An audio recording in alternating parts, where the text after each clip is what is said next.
Hello and welcome again to my YouTube channel science steno classes. आज का topic है the halving principle section 2। Last class में हमने having principle section 1 को complete किया था। आज हम हाविंग प्रिंसिपल सेक्शन 2 के बारे में डिस्कस करेंगे। बट सेक्शन 2 देखने से पहले सेक्शन 1 को ज़रूर देखें, जिससे कि दोनों क्लासेस को आप कनेक्ट कर पाएँ। So let's start. First point is stroke MNLR. The four strokes MNLR, which are halved to express the addition of T, are also halved and thickened to indicate the addition of D. इसमें क्या है कि MLR जो कि light strokes हैं, अभी तक हमने पढ़ा कि इनको हाफ करने पर इनमें T का एडिशन होगा। ओके, बट नाउ अगर हम इन्हें थिक करके लिखते हैं, मीन्स डार्क करके लिखते हैं हाफ करते हुए, तो इसमें D को भी ऐड किया जा सकता है। ओके, फॉर एग्ज़ाम्पल अगर हमें लिखना है मेट, तो हम जैसे कि M एक लाइट स्ट्रोक है तो उसको उसी तरह से हाफ करेंगे और A का वॉवल लगाया, ये है मेट। बट अगर हमें लिखना है मेट तो हम इसको डार्क करते हुए लिखेंगे, थिक करते हुए हाफ करेंगे, तो ये D का एडिशन होगा इसमें। उसके बाद अगर नीट लिखना है तो लाइट जैसे लिखते हैं उसी तरह से लिखेंगे, हाफ करते हुए नीट। बट अगर नीड लिखना है मीन्स D का एडिशन इसमें हमें रिप्रेजेंट करना है, तो हम N को थिक करते हुए लिखेंगे, डार्क करते हुए। Okay, neat. Next rule is the half length form LD standing alone is used only for words beginning with a vowel. इसमें क्या है कि जब भी हमें L को D की एडिशन के लिए थिक करके हाफ लिखना होता है, तो हम किस केस में उसे हाफ करके लिखते हैं उसकी थिकेंड फॉर्म को, कि जबकि वो एलोन होता है और किसी वर्ड के बिगिनिंग में होता है और उससे पहले भी एक वॉवल होता है। ओके, फॉर एग्जाम्पल से क्लियर करते हैं।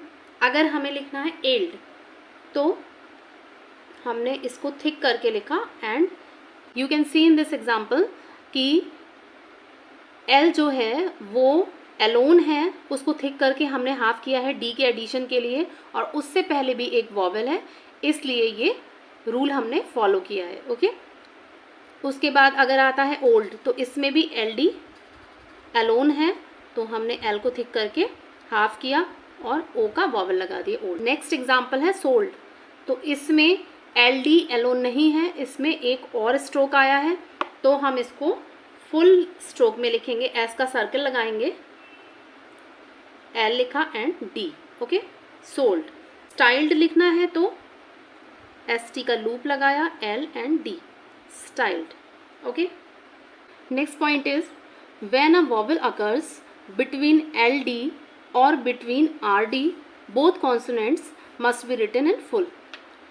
जब भी L और D के बीच में कोई स्ट्रॉन्गली साउंडेड वॉवल आता है या फिर RD के बीच में कोई स्ट्रॉन्गली साउंडेड वॉवल आता है, तो उस केस में हम क्या करेंगे, फुल स्ट्रोक से वर्ड को कंप्लीट करेंगे। ओके, फॉर एग्जांपल हमें लिखना है पैलेट, तो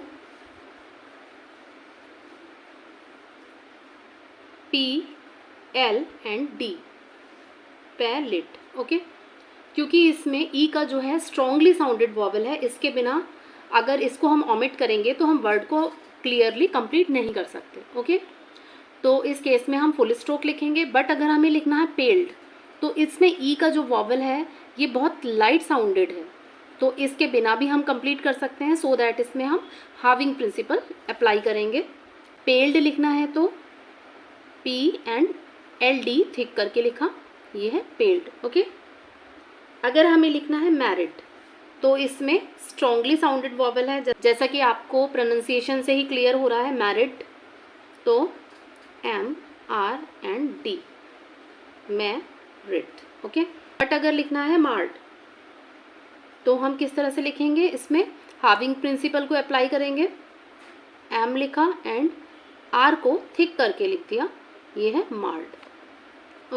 नेक्स्ट पॉइंट है the sign LR can not be half to represent the syllables LERD RERD respectively, because the forms LD RD are used for representing LD RD as explained above. Okay, इस point पे क्या है कि जब हम L और are के full stroke को थिक करके लिखते हैं तो उसमें आर और ई आर ऐड हो जाता है। इस पॉइंट में क्या है कि एल और आर को हाफ करके थिक जो हम करते हैं वो आर और ई आर की एडिशन के साथ डी की एडिशन नहीं करनी है, उसमें मीन्स डी का एडिशन उसमें नहीं माना जाएगा। बिकॉज अभी लास्ट रूल में ही हमने पढ़ा है कि एल और आर को जब हम थिक करके हाफ करते हैं तो उसमें डी का एडिशन माना जाएगा। Okay, next point is the stroke M P, M B and N G can not be halved for the addition of either T और D unless they are hooked initially और finally. इस point में क्या है कि M P, M B, N G की जो थिक्ड form है उसको हम हाफ नहीं कर सकते हैं जब तक कि उसमें इनिशियल या फाइनल हुक नहीं लगा हो। ओके, अगर इन फॉर्म्स में से किसी में इनिशियल या फिर फाइनल हुक लगा है तो उस केस में हम इनको हाफ कर सकते हैं। ओके, फॉर एग्जाम्पल अगर हमें लिखना है हैम्पर्ड तो इस तरह से लिखेंगे, इसकी थिक फॉर्म को हाफ किया, ये हैम्पर्ड। ओके, रैम्पार्ट तो RAM part. Okay, rampart. Next rule is RT and LT. The signs for RT and LT are generally written upward, but it is written downward after N and NG. Okay, इसमें क्या है कि हम RT और LT का जो sign है उसे जनरली अपवर्ड लिखते हैं, बट इस केस में हम क्या करेंगे कि N और इंग के बाद अगर इसको लिखना होता है तो हम इसे डाउनवर्ड लिखेंगे। ओके, फॉर एग्जाम्पल अगर हमें लिखना है पार्ट तो P एंड RT लिख दिया हमने, R को हाफ करते हुए T ऐड कर दिया, ये हो गया पार्ट। पेल्ट लिखना है तो P लिखा एंड LT। Okay, peeled. तो जनरली जैसा कि बताया हम इसे अपवर्ड लिखते हैं, बट अगर NG या N के बाद आता है तो उस केस में हम क्या करते हैं, डाउनवर्ड भी लिख देते हैं। फॉर एग्जाम्पल अगर हमें लिखना है इनलेट तो in and let. Okay, inlet. हमें लिखना है ड्वेल्ट तो हम किस तरह से लिखेंगे इसको, डी लिखा, W and LT। Okay, dwelt.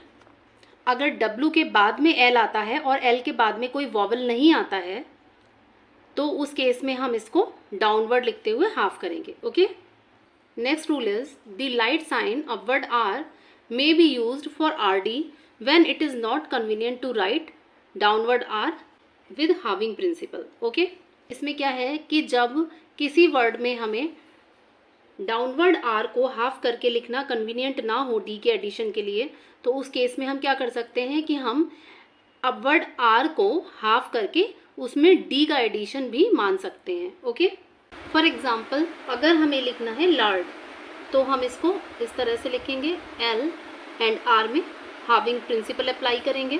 अगर हमें लिखना है कलर्ड तो K, L and upward R को हाफ करेंगे, coloured. Okay, next rule is after शन हुक ST में बी रिटन डाउनवर्ड और अपवर्ड। शन हुक के बाद में अगर किसी वर्ड में ST आता है तो हम ST को अपवर्ड या डाउनवर्ड किसी भी तरह से लिख सकते हैं according to our easiness. Okay, अगर हमें लिखना है प्रोटेक्शनिस्ट तो प्रोटेक्शनिस्ट। Okay, protectionist. अब हमें लिखना है प्रोग्रेशनिस्ट तो progressionist. Okay, progressionist. Next point is joining strokes of unequal length. The halving principle may be applied to words like halving principle को अप्लाई किया जा सकता है उन वर्ड्स में, फॉर एग्जाम्पल अगर हमें लिखना है अफोर्ड तो हम किस तरह से लिखेंगे, अफोर्ड। Okay, afford. अगर हमें लिखना है नेम्ड तो नेम्ड, इस तरह से। Where the difference of thickness shows the inequality of length, but in other cases two strokes of unequal length must not be joined unless there is an angle at the point of junction. Okay, क्या है कि दो unequal length के strokes को हम having principal apply करके लिखते हैं और उसको इजीली रिकॉग्नाइज भी कर लेते हैं।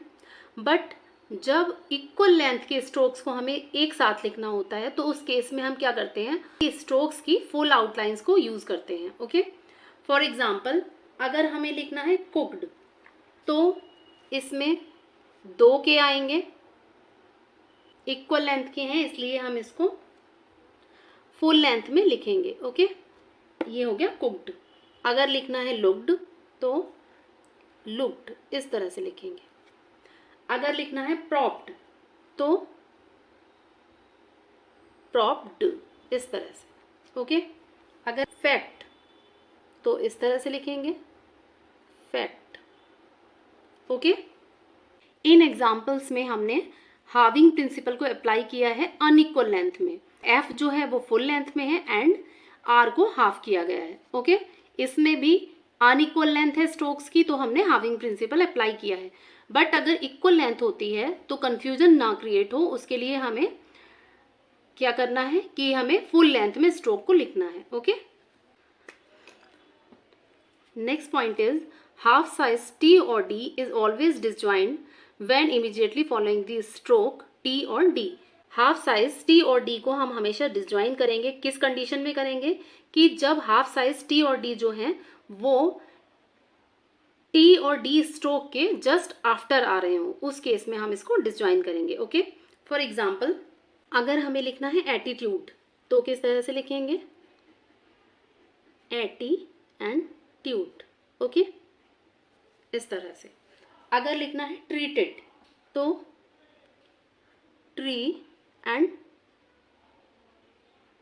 टिड। ओके, क्रेडिटेड तो credited। Okay, credited। dreaded dre and did। Okay, next point is the half size stroke is also disjoint in some other cases। Half size के जो स्ट्रोक्स हैं उनको डिसजॉइन करते हैं कुछ और भी केसेस हैं। किन केसेस में करते हैं, जैसे कुछ वर्ड्स में लास्ट में अगर नेस आता है तब भी हम इसको डिसजॉइन करते हैं। किस तरह से, फॉर एग्जाम्पल अगर हमें लिखना है एप्टनेस तो हमने पी को हाफ किया एप्ट एंड नेस। ओके, इस तरह से एप्टनेस। अगर लिखना है टाइटनेस तो tight and ness. Okay, next point is past tense. In past tense TED और DED is always indicated by half length T और डी रिस्पेक्टिवली। इस पॉइंट में है कि जब पास्ट टेंस के किसी वर्ड में टीईडी या डीईडी आता है लास्ट में तो उस केस में हम हाफ लेंथ को यूज़ करते हैं टी और डी के एडिशन के लिए। ओके, फॉर एग्जांपल अगर हमें लिखना है पार्टेड तो इसमें टीईडी आया तो उस केस में हम हाविंग प्रिंसिपल अप्लाई करेंगे टी पर, पार्टेड। ओके, अगर लिखना है ग्रेडेड तो ग्रेडेड, इस तरह से। हाविंग प्रिंसिपल को फ्रेजियोग्राफी में किस तरह से अप्लाई कर सकते हैं, फॉर एग्जाम्पल अगर हमें लिखना है इफ़ इट तो हम इसको इफ़ इट ऐसे लिखेंगे, इफ़ इट इज़ तो इस तरह से, I will not at all times, इस तरह से। Okay, so if you like the video then please do like, share and subscribe. Good luck students. Thank you so much.